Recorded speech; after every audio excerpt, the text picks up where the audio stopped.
Hi everyone, how are you all?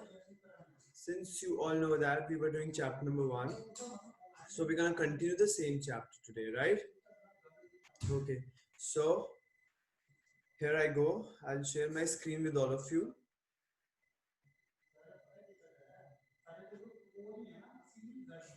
Okay, I'm sure my screen is visible on your screen as well.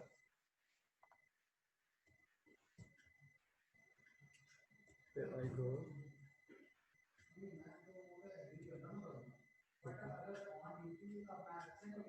So here I go. So this is what we were understanding in previous class, all right? Look, until now, we have understood that what this subject is, what it studies, why it studies, and we also understood the factors, the reasons it studies behind any issue, right? We understood sociological imagination. We understood the relation between individual and public life. We also understood that thing, and we were doing this particular concept, sixth concept of chapter number 1, the intellectual ideas that went into the making of sociology.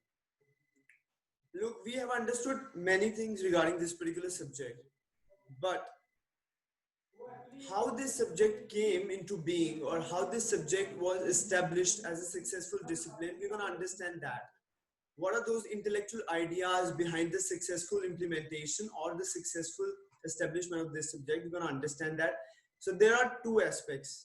Number 6 concept talks about individual ideas, intellectual ideas, and number 7 concept talks about material issues, right? So material issues and intellectual ideas that we're going to study right now were kind of two aspects that went into the making of sociology, right?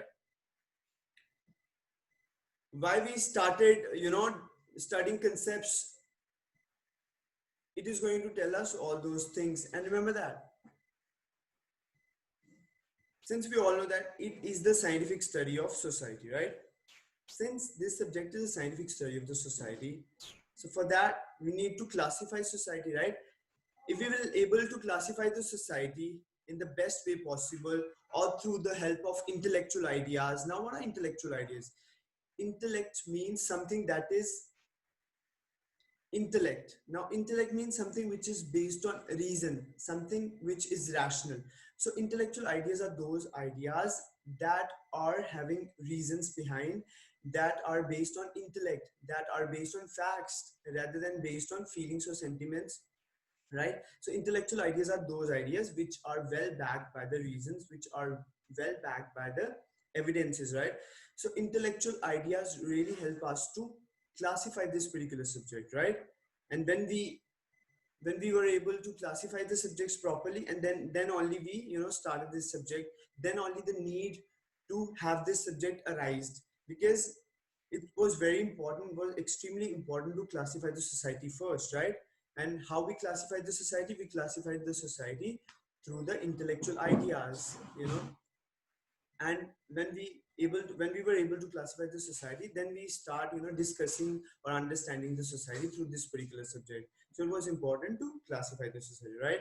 So yesterday also I told you that societies were classified into pre-modern society.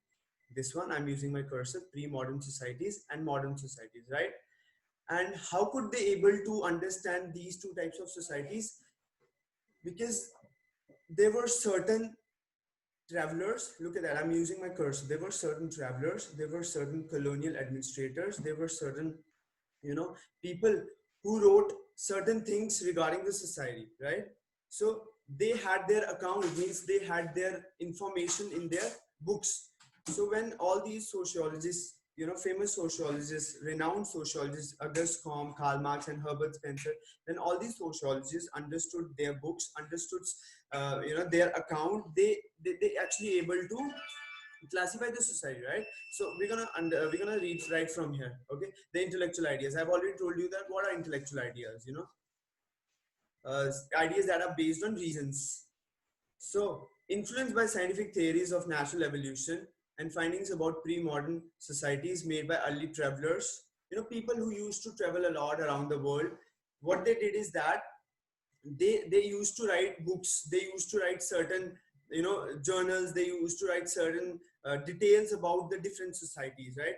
And when these sociologists, when they read their books, when they read their accounts, when they read their diaries, whatever they had written in their in the information or as information, they then understood that we can classify society in this way, because it was important. We cannot start straight away start studying this particular society unless we have classified it. So that's the reason it was important for classification. So intellectual ideas came from where? Came from the early travelers, came from colonial administrators, Britishers. Since you all know that Britishers were ruling different countries, they ruled almost 50 plus nations, right? So since you all know that, somebody has come in the meeting. Okay. So what was happening? Since you all know that Britishers ruled many countries around the globe. Since you all know that Britishers ruled almost 50 plus nations in the world, right? And those nations are nowadays called as Commonwealth nations, right? So the countries that are there in the Commonwealth nations are the countries that were once ruled by the Britishers, that were once British colonies. So all the experiences that Britishers or colonial administrators, that's what I mean to say here is that, so colonial administrators wrote certain books, studies different societies, and travelers also studies different societies, and that really helps sociologists and social anthropologists.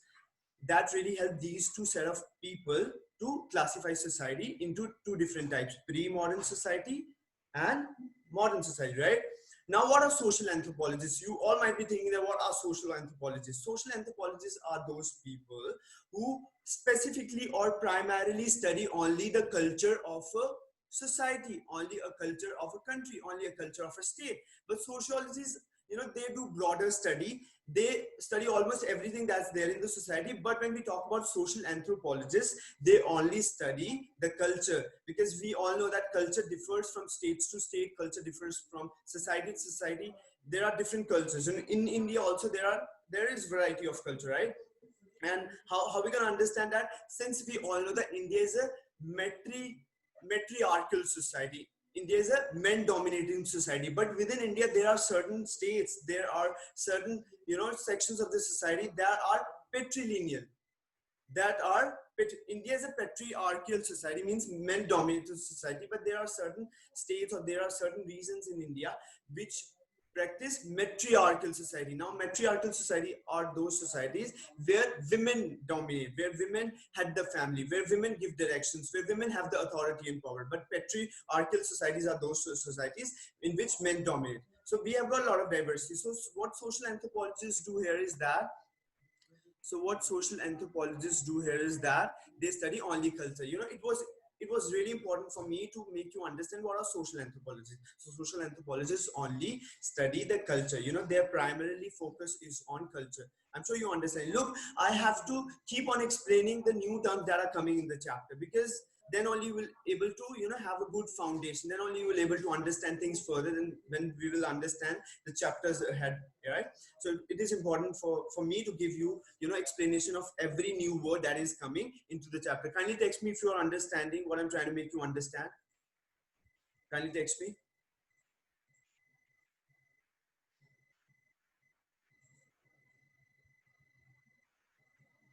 Okay, clear. Okay, so this is what sociologists and anthropologists do, right? So sociologists and anthropologists, I've got another message. Okay, understood.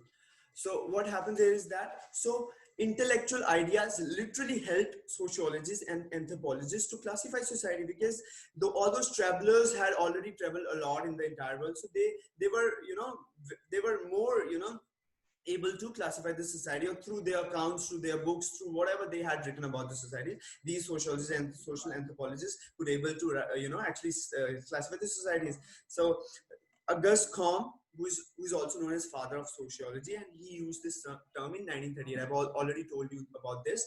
Karl Marx, Herbert Spencer, these all are very renowned, are very famous sociologists, right? And we're going to study a lot about these sociologists further in this book, right?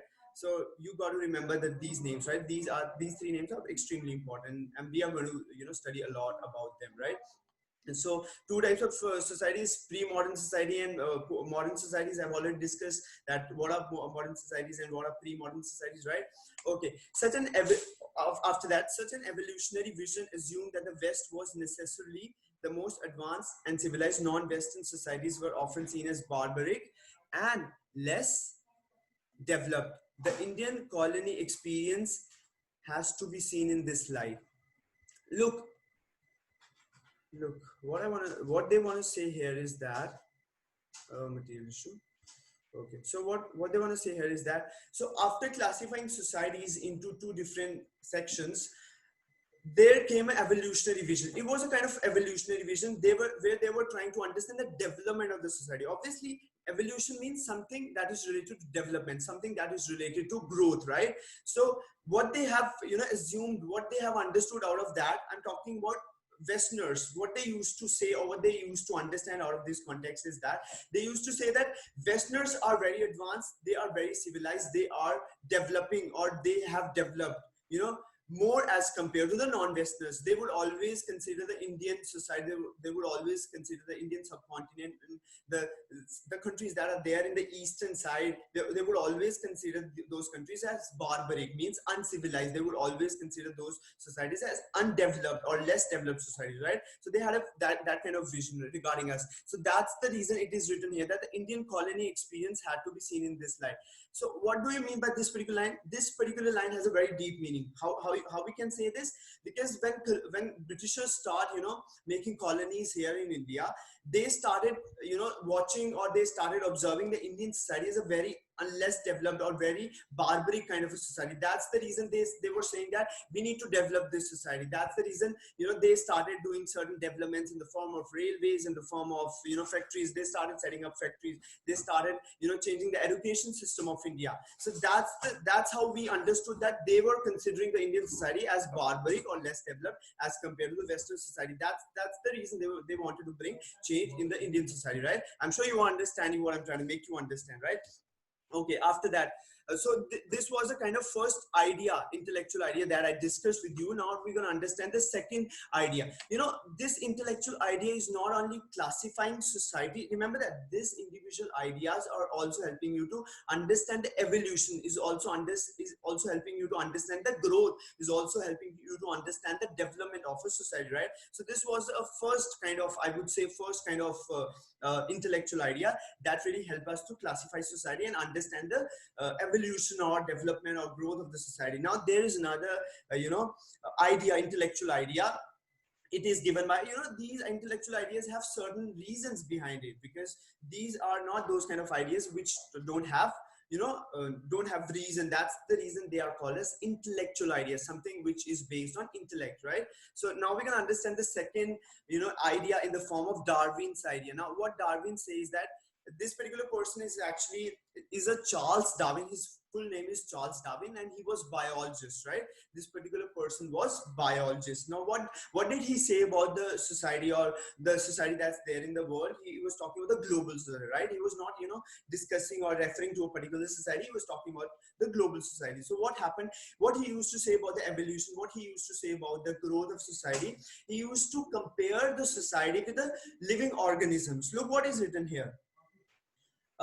Darwin's. So remember that this particular person is Charles Darwin, who was a biologist. Remember that. Okay.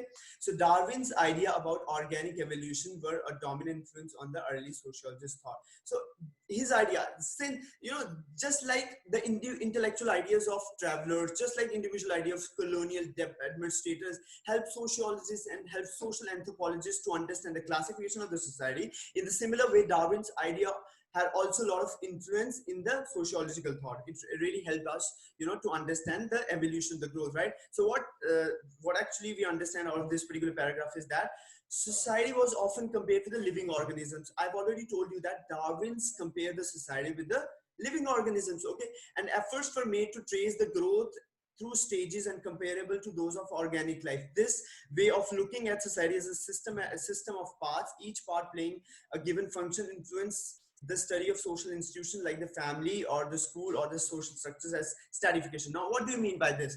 Look, we all know that, you know, when we study a human being, when we study a kind of a human body or organic body, what do you understand out of this? You know, human body is made of certain organs, right?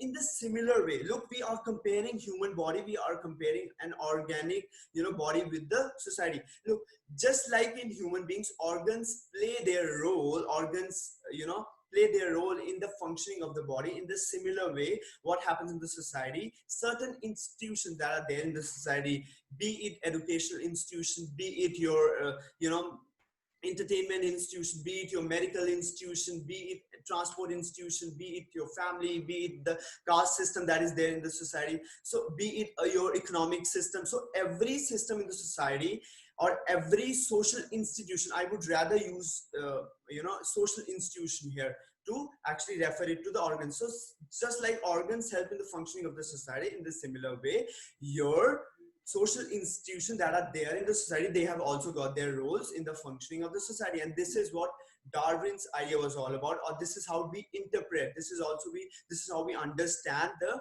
Darwin's idea regarding understanding the society. So can you text me if you're understanding? Look, I always, you know, keep on taking your feedback. It's important to do that, because I just can't go ahead, you know, unless you are not understanding anything. So kindly text me. Okay, understood, able to understand. Okay. So this is what Darwin idea. So do you realize one thing here? That we have understood two ideas in the form of travelers, or the accounts or the books that were written by colonial administrators and travelers. So that intellectual ideas, and obviously Darwin's intellectual ideas, really help us to understand the society and how it evolved and how it developed, right? With the passage of time. Okay. So now we're going to proceed further. This is also very important paragraph, right? Now the Enlightenment and European intellectual movement of the late 17th and 18th century emphasized reason and individualism. Look what happened in the Europe region. I'm talking about Portuguese, I'm talking about Spain, I'm talking about England, I'm talking about Britain, I'm talking about Netherlands, I'm talking about UK, I'm talking about all those countries that are there in the Europe. So what happened in the European region, what happened in the European continent is that there came an Enlightenment period. Enlightenment period was that period in which people start questioning the origins, people start questioning the reasons, people start questioning the, you know, social setup, people start questioning the functioning, the mechanism that was going in the society. They start, you know, going towards the reasonable side. They started you know, finding the answers of different things. They started becoming scientific, rational. They started become you know, bringing change in the society. Because what used to happen in the before Enlightenment period, I'm talking about this Enlightenment period, it is, you know, very important as far as this subject is concerned.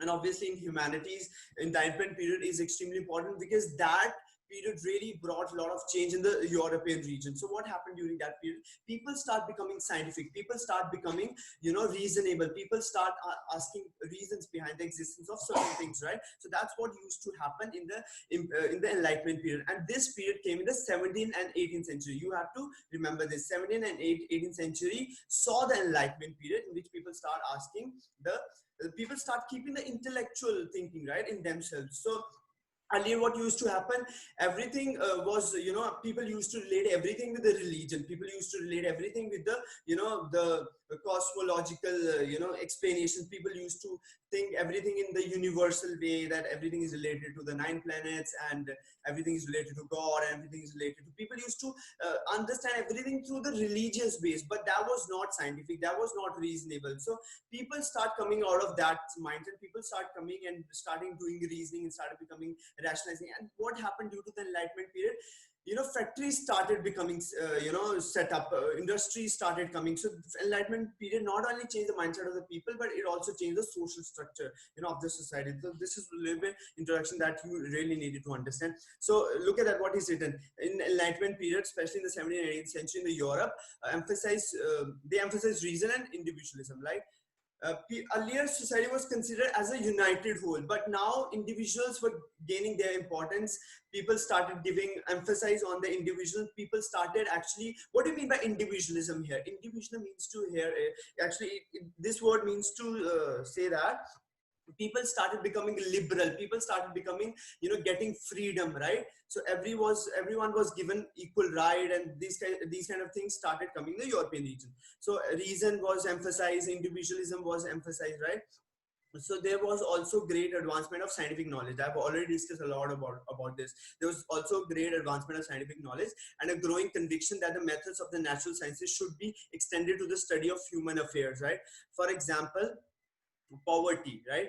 Poverty, so far as seen as natural phenomena, began to be seen as social phenomena caused by human ignorance or exploitation. Poverty, therefore, could be studied and readdressed. On one way of studying this was that through the sociological survey, social survey, in fact, there was that was based on the belief that human phenomena can be classified and measured. You will be discussing this in the social survey in the chapter 5. So what has actually happened here is that earlier people used to see poverty, people used to see poverty as a natural phenomena. People used to poverty like, we can't change it. It is something that is inevitable, sure to happen. Inevitable means something that is sure to happen. People used to think in this way, right? Before, and I'm talking about the before enlightenment, people used to consider that poverty is something that is very natural. It is a kind of natural phenomena, just like flood comes, just like earthquake comes, just like rain comes. People used to consider poverty such in this way. But after that, when people started understanding the issues, when people start understanding the reasons and factors behind, then they what they understood is that they understood that this, these kind of problems can be, addressed, can be studied, can be measured, right? So are you realizing there that we are making connection, that what this subject does? People started doing all those things, started understanding things, started measuring things, started I would say started readdressing things. Readdressing means starting, when we start to fix things, when we started doing correct things, when we start to amend things, when we start to correct things. Okay, so these kind of the thinking started coming in people's mind. So earlier it used to be considered just a natural way. It is inevitable, it is sure to happen, we can't do much about it. But people said that no, we can change it, we can remove, we can eradicate the poverty from the society, right? So this is what used to happen after enlightenment. So you can well imagine that enlightenment people in that enlightenment period really changed the mindset of the people and really change the social structure, right? So earlier people were ignorant, people don't used to give a lot of attention to this poverty. But then when we studied it, we understood that this can be changed, this can be eradicated by studying it and by trying to understand the factors and reasons. And this is what this subject does.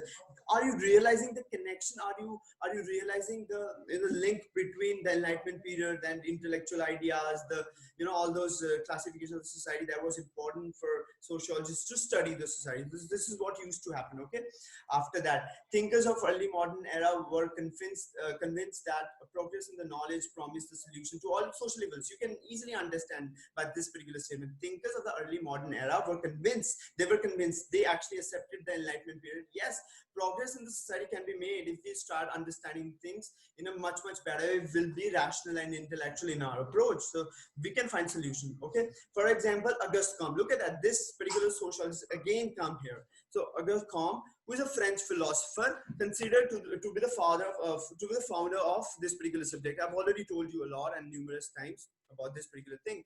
Believe that this particular subject would contribute to the welfare of the humanity.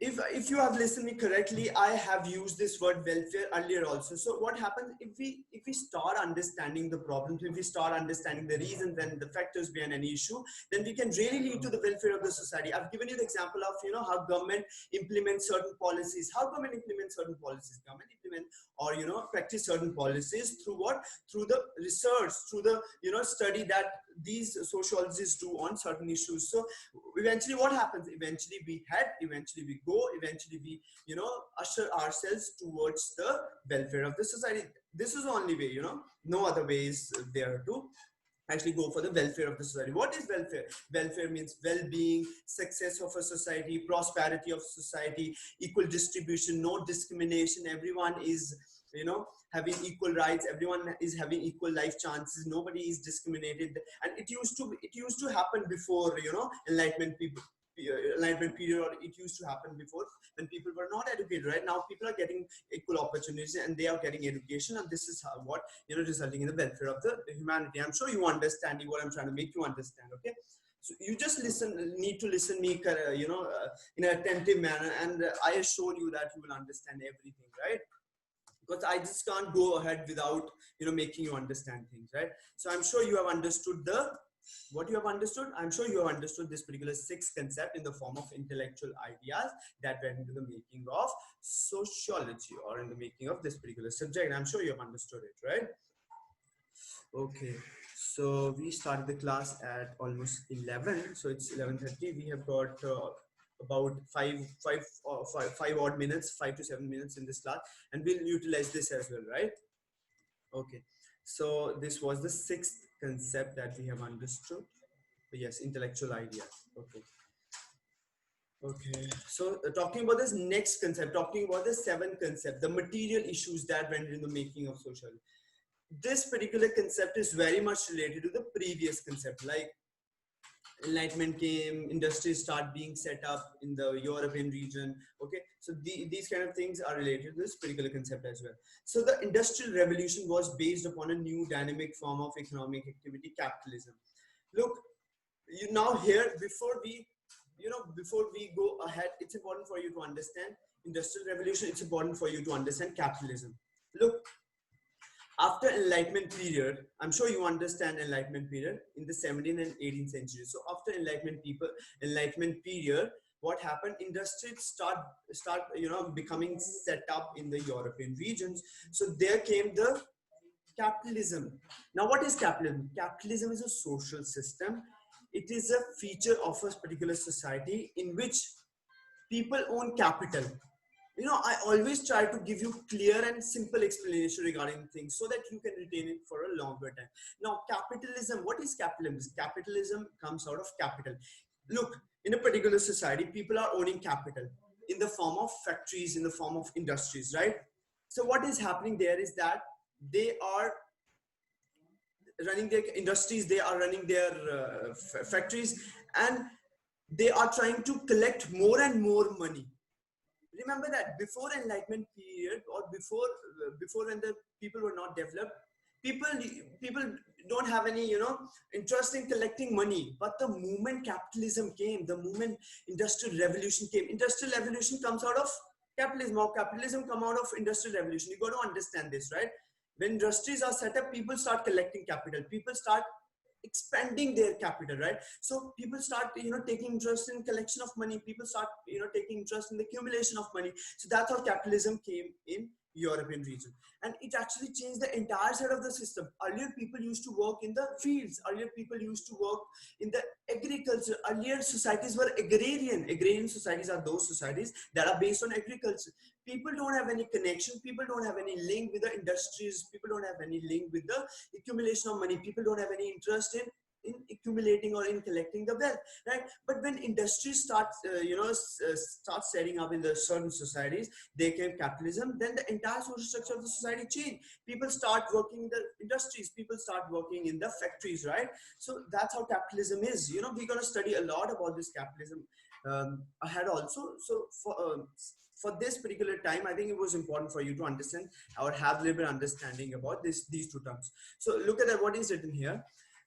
We are talking about the material issues. Earlier, we just, in the previous concept, we just focused on the intellectual ideas, but now we are just focusing on the material issues that we could see. Industries being set up, factories being set up, people working in the industries, people start shifting from rural areas to urban areas.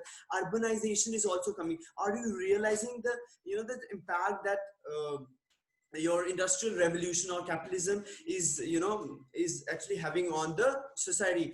From people are shifting from rural areas to urban areas in order to work in the factories, right? So there is a change, there is a flux, there is a kind of transition that is coming in the social structure. Okay, so now we can understand the material issues that we actually witnessed, that we actually saw, right? Okay, this is what intellectual ideas were those ideas that used to happen before, or we didn't feel that. We studied different books, we studied different accounts, but these were the material issues that we actually see. Things have physical existence. Remember that, physical existence. That's the reason we call these issues as material issues, right? So the industrial revolution was based on upon a new dynamic and form of economic activity. Economic activity changed. Earlier people don't have to worry or start thinking of collecting the wealth, but now people start changing the economic activity, and it was due to the capitalism, it was due to the industrial revolution. This system of capitalism became the driving force behind the growth of industrial manufacturing. So all the system went into that phase, went into that process of industrialization. So all these system or process was a kind of driving force that drives the entire society to change, or to or to actually have an influx on the society. Capitalism involved new attitude and institutions. What do you mean by that? New attitudes means people were having interest in agriculture activities, but now people have a change in their attitude. People have change in their approach. Now people find it more profitable, or people start attracting towards the factories and all those things, right? Okay, so new institutions came in the form of when industries were there, banking system also came there. When people went through that enlightenment period, people started getting education. So educational institution also came in during that particular region. So that's the reason institution, banking institution came, education institution came, and new attitude means people start shifting their focus from agriculture work to the industrial work. Okay. The markets acted as the key instrument of productive life, and the goods, services, and labor had become commodities whose use was determined by rational calculation. Now, what has happened here is that, look, products are being built in the industries. Industries are producing your manufactured goods. So where they're going to sell those goods? Obviously they're going to sell those goods in the markets, right? So that's how markets came in, right? Before industrial revolution, before capitalism, there was no market. Why we would need that? We don't, we don't need that. But the moment industries came in, the moment capitalism came in, markets also started coming in, because where they're going to sell their goods? Obviously in the markets, right? Okay, so and the goods and services and labor became commodities whose use was determined by rational calculation. Rational calculation means people started dealing with the money, people started dealing with the economic activity. They started, buying goods, they started buying services, they started buying commodities, right? Commodities means objects. They started becoming, they started buying all those things. So market also came in. I'm sure you are understanding, right? Now what are goods? Goods are your clothes, goods are all the electronic gadgets, goods are all those things that we buy from the market: vegetables, fruits, electronic gadgets, fabrics, clothes, or whatever we can buy from the market, comes under goods. And services means services that are provided by doctors, services that are provided by the bankers, services that are provided by the teachers. Those are services, right? So you, are you realizing the changing nature that is coming in the societies? New markets are coming in, new institutions are coming in, people have got the change in the attitude, right? And rational calculation means people start buying it with the money, right? Look, how much it costs. This fabric costs 2,000 rupees. Okay, so we're gonna buy it. How much your service costs? Your service costs 3,000 rupees. So we're gonna buy it, right? We go to the doctor, we go to the clinic, right? We pay certain fees to the doctor, because doctor provide us that medical service, right? That's the reason we pay him. So we pay him for his service. So payment started coming. That's what I want to make you understand here, right? So rational calculation means people start paying for the services, for the goods, for the commodities, objects that they used to buy in the market. I'm sure you are understanding. Now I'm just left with 4 minutes. I think the time has come to say you goodbye. So before I say you goodbye, kindly text me if you have understood, what I've made you understand throughout this class or throughout this session. Kindly text me. Understood? Okay. So we'll continue this chapter not tomorrow. I have a class now on Monday.